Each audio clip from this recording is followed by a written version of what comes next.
Here you can see me struggling with the hood. I basically do everything by myself. Don't got no help. I've had a few helps here and there, but they were no good. When I mean no good, I mean no fucking good. So I just went back to doing it myself. I got that knowledge.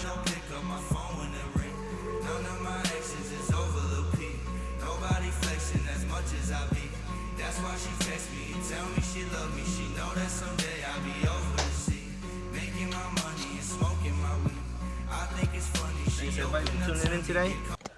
Show y'all what we're working with.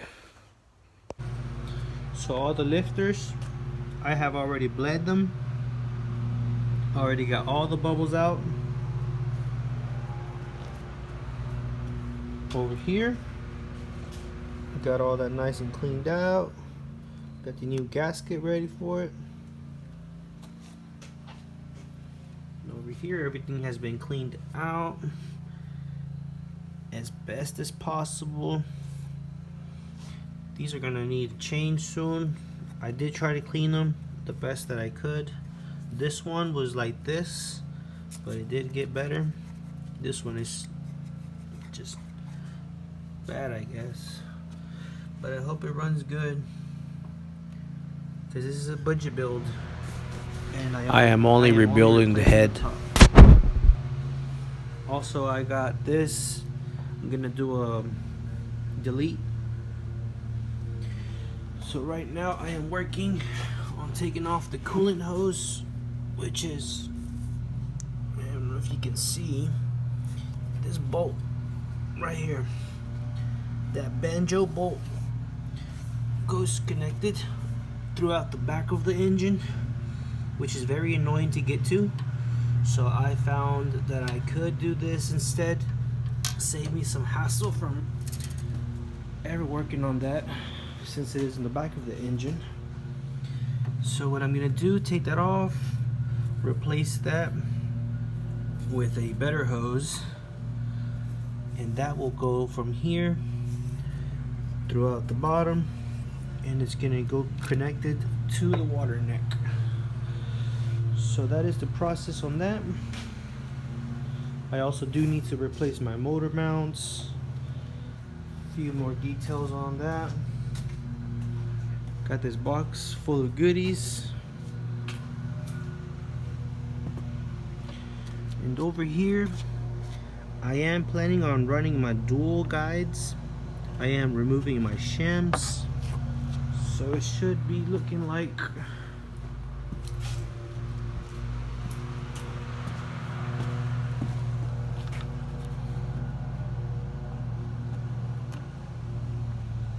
this right here is what I'm working on. Want it to be the final stage of the build.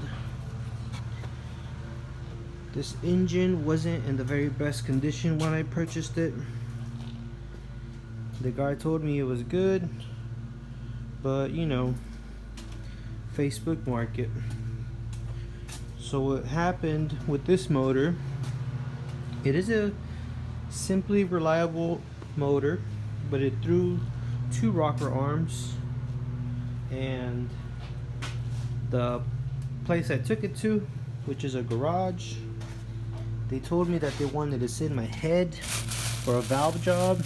I already checked it. There is no leakage. All the valves are sitting pretty nice and tight.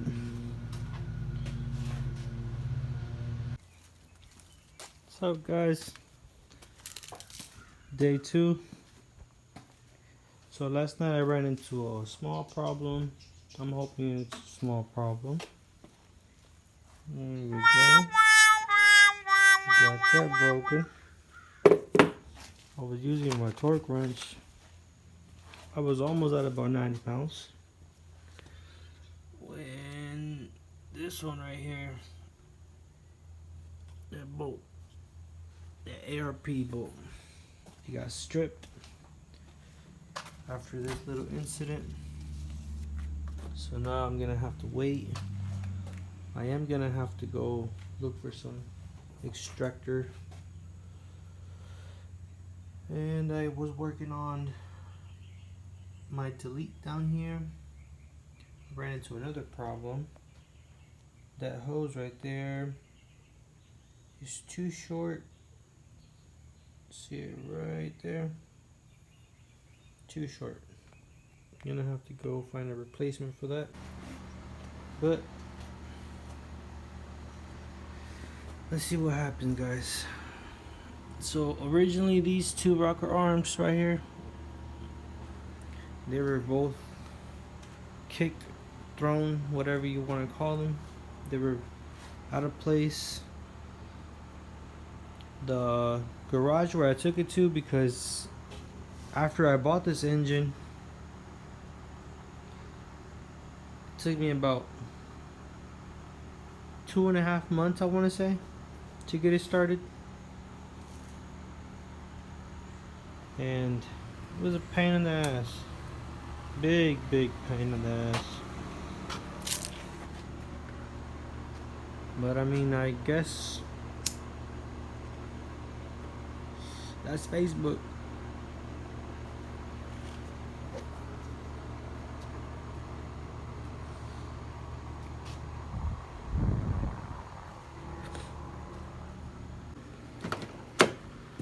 And the inside, guys,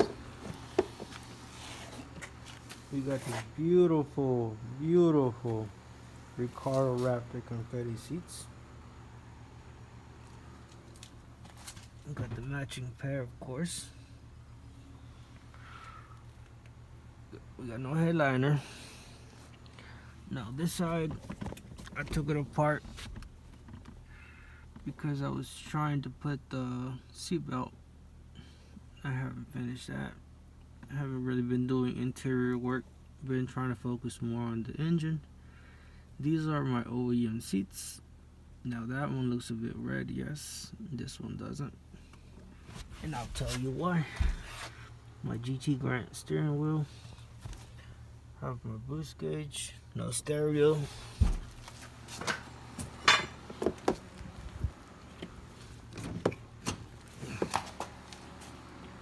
Carbon fiber.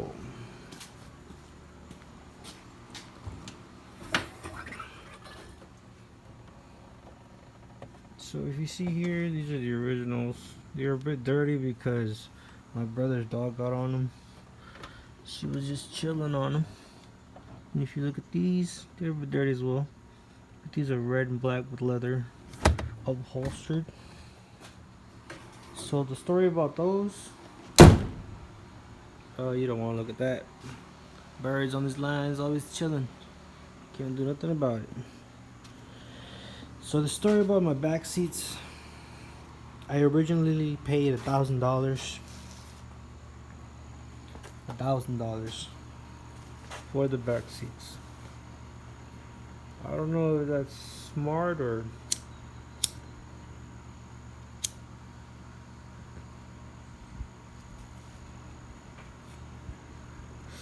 but anyway, short story.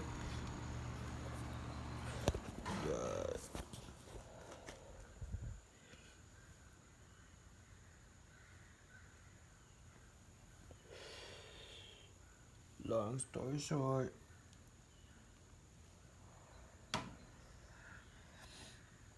the guy that was working on them for me, he sent me a picture and said, "What do you think?" And I said, what I think is that it's missing something very important, which was diamond stitching. I wanted diamond stitching on the back seats. I wanted my kids to be back there comfortable, nice and fancy, because it's not fair that me and my wife have these beautiful matching pairs and the back are just gunk. And it's my children we're talking about. They deserve the best. Just as my wife. I'm trying to put her a seatbelt.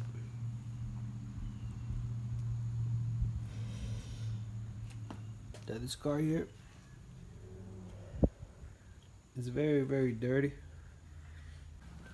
This one, I guess I was lucky enough because it has the easy grip type splitter on the bottom.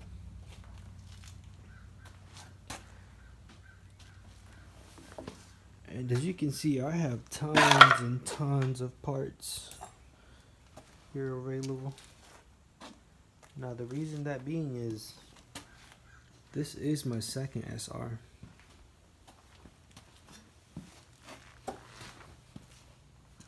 My first SR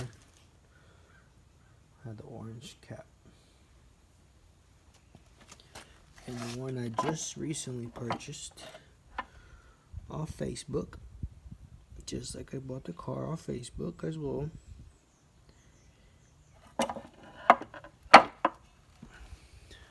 The guy told me when I bought this motor, the second motor, he told me it was an unopened, fully functioning motor.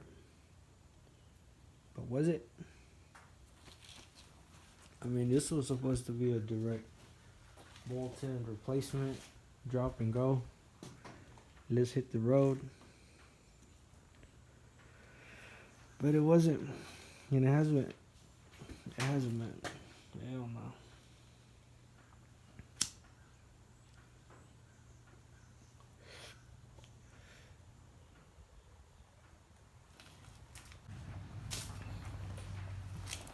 It's my baby right here.